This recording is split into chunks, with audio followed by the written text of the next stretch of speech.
ಉಚಿತ ಆರೋಗ್ಯ ತಪಾಸಣೆ, ರಕ್ತದಾನ ಶಿಬಿರ, ನೇತ್ರ ತಪಾಸಣೆ ಶಿಬಿರವನ್ನು ಆಯೋಜನೆ ಮಾಡುವ ಮೂಲಕ ಚನ್ನರಾಯಪಟ್ಟಣದ ಪ್ರಥಮ ದರ್ಜೆ ಗುತ್ತಿಗೆದಾರರಾದ ತಿಮ್ಮೇಗೌಡ ರಾಯಪ್ಪ ಅವರ 50ನೇ ವರ್ಷದ ಹುಟ್ಟುಹಬ್ಬವನ್ನು ಅಭಿಮಾನಿಗಳು ಬಹಳ ಅದ್ದೂರಿಯಾಗಿ ಸಂಭ್ರಮ ಸಡಗರದಿಂದ ಆಚರಿಸಿದರು. ಈ ವೇಳೆ ಶಾಸಕ ಸಿಎನ್ ಬಾಲಕೃಷ್ಣ, ಪುರಸಭೆ ಸದಸ್ಯರಾದ ಶಶಿಧರ್, ರೇಖಾ, ಉಷಾಮಣಿ, ವೈದ್ಯರಾದ doctor Mahesh, doctor Nagesh, doctor Ramesh Babu, doctor Malini, Congress ಮುಖಂಡರಾದ ಮಂಜೇಗೌಡ, ವಿನೋದ್, ಅಣತಿ ಆನಂದ್, ಜಗದೀಶ್, ಯುವರಾಜ್, ಅಶೋಕ್, ತಿಮ್ಮೇಗೌಡ ಅಭಿಮಾನಿಗಳಾದ ನಾಗರಾಜು, ಪುಟ್ಟಸ್ವಾಮಿ, ಪ್ರತಾಪ್, ಮೂರ್ತಿ, ವಕೀಲ ನಾಗೇಶ್ ಸೇರಿದಂತೆ ಇತರರು ಹಾಜರಿದ್ದು ಬೃಹದಾಕಾರವಾದ ಕೇಕ್ ಕತ್ತರಿಸಿ ಸಂಭ್ರಮದ ಮೂಲಕ ಹುಟ್ಟುಹಬ್ಬವನ್ನು ಆಚರಿಸಿದ್ದಾರೆ.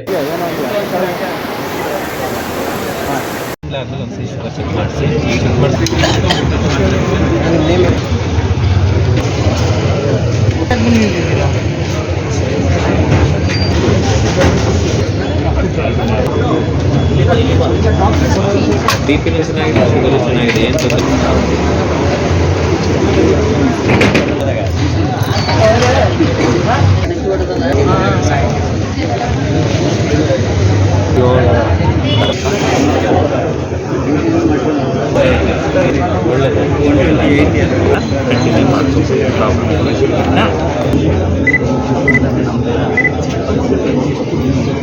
ನಮಸ್ಕಾರ. ಇವತ್ತು ನಾನು ನನ್ನ 50ನೇ ವರ್ಷದ ಹುಟ್ಟುಹಬ್ಬ ಪ್ರಯುಕ್ತ ನಮ್ಮ ಹಿತೈಷಿಗಳು, ಅಭಿಮಾನಿಗಳು, ವೆಲ್ವಿಷರ್ಸ್ ಎಲ್ಲ ಸೇರಿ ಆಚರಿಸ್ತಿದ್ದಾರೆ. ಈ ಸಂದರ್ಭದಲ್ಲಿ ಎಲ್ಲರಿಗೂ, ಎಲ್ಲ ಜನಕ್ಕೂ ಉಚಿತ ಆರೋಗ್ಯ ತಪಾಸಣೆ, ಬ್ಲಡ್ ಶುಗರ್ ಟೆಸ್ಟು ಮತ್ತು ರಕ್ತದಾನ ಶಿಬಿರ ಇವೆಲ್ಲನೂ ಮಾಡ್ಕೊಂಡು ನಡೆಸ್ತಾ ಇದ್ದಾರೆ. ಇದು ನನ್ನ ಇದರಿಂದ ಆಗಿಲ್ಲ, ಇದು ನಮ್ಮ ತಂದೆ ತಾಯಿ ಕೊಡುಗೆ ಅಂತ ನಾನು ಹೇಳೋಕ್ಕೆ ಬಯಸ್ತೀನಿ. ಮತ್ತು ಇದು ಎಲ್ಲ ಅಭಿಮಾನಿಗಳ ಇಚ್ಛೆ, ಅವರ ಆಸೆ ಅಂತ ನಾನು ನಡ್ಕೊತಾ ಇದ್ದೀನಿ. ಇದು ಹಿಂಗೆ ಮುಂದುವರಿಲಿ ಅಂತೇಳಿ ನಾನೆಲ್ಲರಿಗೂ ನಮಸ್ಕರಿಸಿ ನನಗೆ ಕಷ್ಟದ ದಿನಗಳನ್ನು ಒಂದು ಬದಿಗೊತ್ತಿ ಒಂದು ಉನ್ನತ ಮಟ್ಟಿಗೆ ಬೆಳೆಯುವಂಥ ಪ್ರಯತ್ನವನ್ನು ಸನ್ಮಾನ್ಯ ರಾಯಗೌಡರು ಅವ್ರಿಗೆ ಒಳ್ಳೆಯ ಅಡಿಪಾಯವನ್ನು ಹಾಕ್ಕೊಟ್ಟಿದ್ದಾರೆ. ಅವರ ಬ್ರದರು ಕೂಡ ನಮಗಿಂದ ಪರಿಚಯ ಇದ್ದಂತು. ಅವೆಲ್ಲ ತಂದೆ ಹೆಸರನ್ನು ಉಳಿಸುವಂಥ ಕೆಲಸವನ್ನು ಖಂಡಿತ ಮಾಡಿದ್ದಾರೆ. ಮತ್ತೊಮ್ಮೆ ನಾನು ವಿಶೇಷವಾಗಿ ಅವರಿಗೆ ಅಭಿನಂದನೆಗಳನ್ನು ಸಲ್ಲಿಸಲಿಕ್ಕೆ ವಿಶೇಷವಾಗಿ ಬಯಸ್ತೇನೆ. ದಿನಗಳಾಗಿದ್ದಂಥ ದಿವಸ ಆ ಹೊಯ್ಸಳೋತ್ಸವ ನಡೆಸಲಿ ನಮ್ಮ ಸ್ಟೇಡಿಯಂನಲ್ಲಿ ಮೇಲೆ ಕಂಡ್ರೆ ನಿಕ್ಕರು ಸ್ವಲ್ಪ ಅವ್ರ ಕೆಳಗಡೆ ಬಂದಿದ್ದಾರೆ. ಅವ್ರ್ಯಾರು ಪೊಲೀಸ್ ಹರುತ್ತವೆ ನೋಡ್ರಿ ಅವರು. ಆಮೇಲೆ ಅವ್ರನ್ನ ಯಾಕೆ ತಿಳಿತೀರಿ, ಸಿದ್ದರಾಮಯ್ಯವ್ರಿಗೆ ಪ್ರೀತಿಯ ಆತ್ಮೀಯರವರು ಅವ್ರ ತಲೆ ಅಲ್ಲೇ ಕೂರಿಸಿದ್ರು. ಅದನ್ನ ನೋಡಿದ್ರೆ ನನ್ಗೆ ಅನ್ನಿಸ್ತು, ಈಗ ಅದರಲ್ಲಿ ಹೆಸರಿದೆ 500 ಫ್ಯಾಮಿಲಿಗೆ ನೆರಳಾಗಿದ್ದಾರೆ ಅಂದರೆ ಅದಕ್ಕಿಂತ ದೊಡ್ಡ ವಿಚಾರ ಅಲ್ಲ. ನಾವೀಗ ನೋಡ್ತೀವಿ ಎಷ್ಟೋ ಜನ ಕರಪ್ಷನಿಂದ ತುಂಬೋಗಿದ್ದೀವಿ. ಯಾವುದೇ ಹಂತದಲ್ಲಿ ನಾವು ಅದರಲ್ಲಿ ಸೇರ್ಕೊಂಡ್ಬಿಟ್ಟಿರ್ತೀವಿ. ಅದನ್ನು ನಾನು ನೆಗೆಟಿವ್ ಆಗಿ ಹೇಳಕ್ಕೆ ಹೋಗೋದಿಲ್ಲ. ಈಗ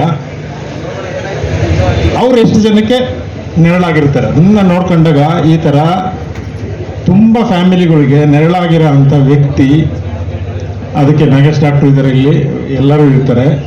ಅವ್ರನ್ನ ನಾವು ಬೇರೆ ಥರದಲ್ಲೇ ನೋಡೋ ಅಂಥ ಹಕ್ಕು ಇರ್ತದೆ, ಜವಾಬ್ದಾರಿ ಇರ್ತದೆ ನನಗೆ. ಅವರ ಒಂದು ಆರೋಗ್ಯ ಸೇವೆಯನ್ನು ಮಾಡ್ತಕ್ಕಂಥ ಸೌಭಾಗ್ಯ ನನ್ನದಾಗಿತ್ತು. ಹಾಗೆ ತಿಮ್ಮೇಗೌಡರದನ್ನು ಅಷ್ಟೇ, ಅವ್ರ ಮಕ್ಕಳು 3ನೇ ಜನರೇಷನ್ಗೆ ಎಂಟ್ರ್ ಆಗ್ಬಿಟ್ಟಿದ್ದೆ. ರಮ್ಯಾ ಅವರು ಬೇರೆಲ್ಲೇ ಆ ಹುಟ್ಟುಹಬ್ಬವನ್ನು ಒಂದು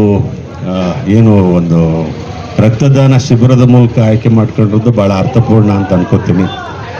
ಏಕೆಂದರೆ ರಕ್ತದಾನ ಸಾಮಾನ್ಯವಾಗಿ 21ನೇ ಶತಮಾನದಲ್ಲಿ ಭಾಳ ಹಿಂದೆ ಇದುವರೆಗೂ ನಾವು ವೈದ್ಯಕೀಯ ಅಂದರೆ ಕೇವಲ ಕಾಯಿಲೆಗಳನ್ನ ಕಂಡುಹಿಡಿಯೋದು, ಆ ಕಂಡುಹಿಡಿದಂಥ ಕಾಯಿಲೆಗೆ ಔಷಧಿನೋ ಅಥವಾ ಆಪ್ರೇಷನ್ ಮಾಡಿ ಗುಣಪಡಿಸೋದು ಅಥವಾ ಶಮನ ಮಾಡೋದು ಅಂತ ಇತ್ತು.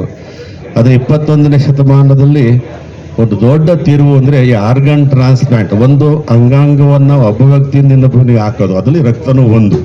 ಈ ಆರ್ಗನ್ ಟ್ರಾನ್ಸ್ಪ್ಲಾಂಟು 21ನೇ ಶತಮಾನದ ವೈದ್ಯಕೀಯರು ದೊಡ್ಡ ತಿರುವನ್ನು ತಗೊಳ್ತಾ ಇದೆ.